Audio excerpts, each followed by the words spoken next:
बिस्मिल्लाहिर्रहमानिर्रहीम। अस्सलामु अलैकुम प्यारे दोस्तों, आज के इस वीडियो में हम हज़रत इदरीस अलैहिस्सलाम और मौत के फरिश्ते का एक अजीबो गरीब वाक़या आपको बताएंगे। ये वीडियो बेहद ही दिलचस्प है, इसलिए आखिर तक ज़रूर देखिएगा। और अगर अब तक हमारा चैनल सब्सक्राइब नहीं किया तो ज़रूर सब्सक्राइब करते हुए साथ में लगे घंटी के बटन को भी दबा दीजिएगा। सैयदना इदरीस अलैहिस्सलाम एक दिन अपने काम से फारिग होकर बैठे थे कि मलकुल मौत आदमी की सूरत में मेहमान के तौर पर रात को हज़रत इदरीस अलैहिस्सलाम के दरवाजे पर आ पहुँचे। हज़रत इदरीस अलैहिस्सलाम हमेशा रोज़ा रखने वाले इंसान थे। जब शाम होती अफ्तार के वक्त आपका खाना जन्नत से आता, जिस कदर चाहते खा लेते, बाकी खाना फिर जन्नत में चला जाता। उस दिन का खाना जब आया तो हज़रत इदरीस अलैहिस्सलाम ने वो खाना उस मुसाफिर को पेश कर दिया, लेकिन मुसाफिर ने कुछ न खाया और कदम पर कदम रखकर इबादत करता रहा। हज़रत इदरीस अलैहिस्सलाम उनका ये हाल देखकर बहुत मुतासिर हुए कि ये कौन शख्स है।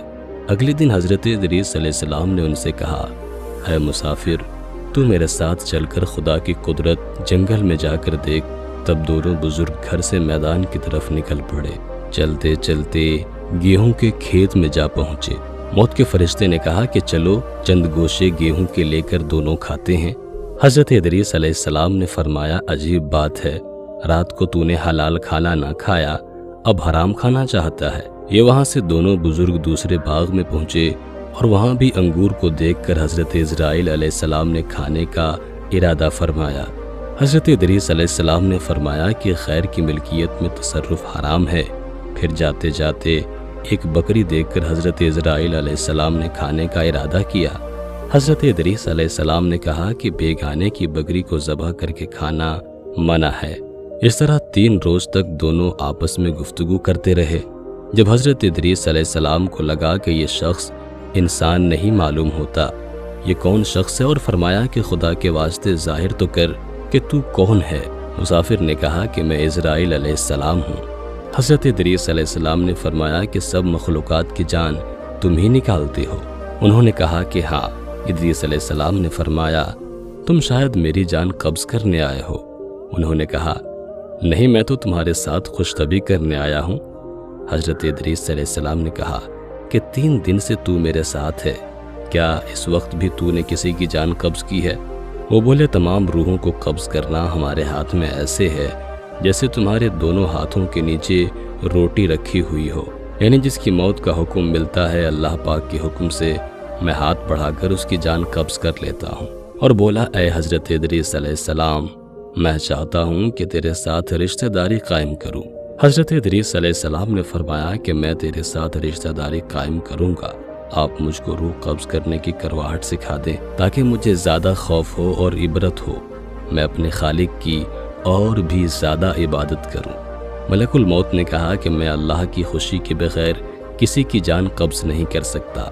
तब हज़रत इदरीस अलैहिस्सलाम ने खुदावंद कुद्दूस की बारगाह में अर्ज़ की और फिर जान कब्ज़ करने का हुक्म मिलने पर जान कब्ज़ कर ली गई।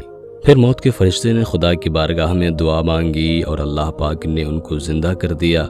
हज़रत इदरीस अलैहिस्सलाम ने मलकुल मौत को अपनी गोद में ले लिया और दोनों ने आपस में रिश्तेदारी कायम कर ली। फिर मौत के फरिश्ते ने उनसे पूछा, ऐ इदरीस अलैहिस्सलाम, जान निकलने की तलखी कैसी थी? वो बोले, जैसे किसी जिंदा जानवर की खाल सर से पांव तक उधेड़ी जाती है। मौत के फरिश्ते ने कहा कि ऐ भाई, कसम है रब्बुल आलमीन की, जैसे मैंने तेरे साथ एहसान किया और जितनी आसानी मैंने आपके साथ की, ऐसा मैंने किसी के साथ नहीं किया। हज़रत इदरीस अलैहिस्सलाम ने फरमाया, ऐ भाई, मुझे दोज़ख के दरवाजे तक ले चल ताकि उसको देखकर मुझे खौफ इलाही ज़्यादा हो और मैं ज़्यादा इबादत और बंदगी करूं। तब मौत के फरिश्ते ने अल्लाह के हुक्म से उनको दोज़ख के 7 तबक दिखाए। फिर हज़रत इदरीस अलैहिस्सलाम बोले, ऐ भाई, मुझे जन्नत देखने की आरज़ू है, देखकर खुशी हासिल करूं और इबादत ज़्यादा से ज़्यादा करूं। मौत के फरिश्ते हज़रत इज़राइल अलैहिस्सलाम उनको जन्नत के दरवाजे पर ले गए। फिर उन्होंने जन्नत के मनाजिर अपनी आँखों से देखे। फिर कहने लगे, ऐ भाई, मैं जान की तलखी सह चुका हूँ, फिर दोज़ख भी देखी और मेरा जिगर प्यास के मारे जल रहा है। اجازت ہو تو بہشت میں جا کر ایک پیالہ جام پی لو۔ تب انہوں نے کہا ہاں اگر تم واپس آنے کا وعدہ کرو۔ شاید پیاس کی وجہ سے حضرت ادریس علیہ السلام نے واپس آنے کا وعدہ کر لیا اور اللہ تعالیٰ کے حکم سے اپنی جوتیاں درخت طوبہ کے نیچے چھوڑ کر بہشت میں داخل ہو گئے، کیونکہ باہر آنے کا وعدہ کیا تھا، اور نالین کو بھی درخت کے نیچے چھوڑائے تھے۔ کچھ دیر بعد موت کے فرشتے نے ان کو آواز دی، اے بھائی دیری مت کرو۔ تو جواب میں حضرت ادریس علیہ السلام نے فرمایا، اے مہربان، اللہ تعالیٰ فرماتا ہے کہ ہر نفس کو موت کا مزہ چکھنا ہے۔ اب تو میں نے موت کا مزہ چکھ لیا ہے اور میں دوزخ میں بھی پہنچ چکا ہوں، اور یہ بھی اللہ عز و جل فرماتا ہے کہ ان کو وہاں کوئی تکلیف نہ پہنچے گی اور نہ ہی ان کو وہاں سے نکالا جائے گا، یعنی جو جنت میں گیا واپس نہ نکالا جائے گا۔ اے بھائی اب میں ہرگز نہیں آؤں گا۔ بارگاہ الہی سے آواز آئی، اے اسرائیل علیہ السلام تو حضرت ادریس علیہ السلام کو چھوڑ کر چلا جا، میں نے ان کی تقدیر میں یہی لکھا تھا۔ حضرت ادریس علیہ السلام موت کا مزہ چکھ کر اور دوزخ کو بھی دیکھ کر جنت میں جا رہے تھے۔ تب حضرت اسرائیل علیہ السلام بولے، ہر نبی پر جنت حرام ہے جب تک کہ جنت میں خاتم الانبیاء حضرت محمد مصطفیٰ صلی اللہ تعالیٰ علیہ وآلہ وسلم داخل نہ ہو۔ پھر آواز آئی، اسرائیل علیہ السلام میں بہشت کو دریغ نہیں رکھتا، لیکن پہلے بہشت میں محمد صلی اللہ علیہ وسلم داخل ہوں گے، ان کے بعد ان کی امت داخل ہوگی۔ حضرت ادریس علیہ السلام تو بہشت میں چلے گئے اور ان کے سب فرزند ان کے جدائی میں گریہ اور زاری کرنے لگے، ان کی یاد میں آنسو بہاتے اور بہت روتے۔ ایک دن ابلیس ان کے پاس آیا اور کہا کہ تم رویا مت کرو، میں تمہارے باپ کسی ایک صورت بنا دیتا ہوں، تم اس کو دن رات دیکھنا اور پوجنا، اس سے تمہارا سب درد اور دکھ ختم ہو جائے گا اور تب تم سب خوش رہو گے۔ اب ابلیس لعین نے ایک ایسی صورت بنائی کہ حضرت ادریس علیہ السلام کی شکل اور اس مورتی میں کوئی فرق نہ تھا، اور وہ لوگ اس صورت کو پوجا کرتے تھے، یہاں تک کہ دھیرے دھیرے بت پوجنے کا رواج پوری دنیا میں پھیل گیا۔ پورب سے لے کر پچھم تک یہ رواج جاری رہا۔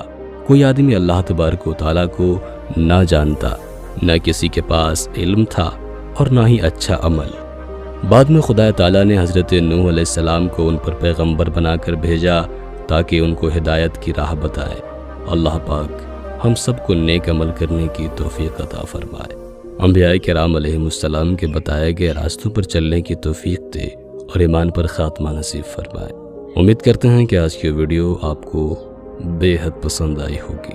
ویڈیو کو لائک کرنے کے ساتھ ساتھ دوستوں کے ساتھ شیئر بھی ضرور کیجیے گا۔ اپنا اور اپنے پیاروں کا بہت سارا خیال رکھیے گا۔ اللہ حافظ۔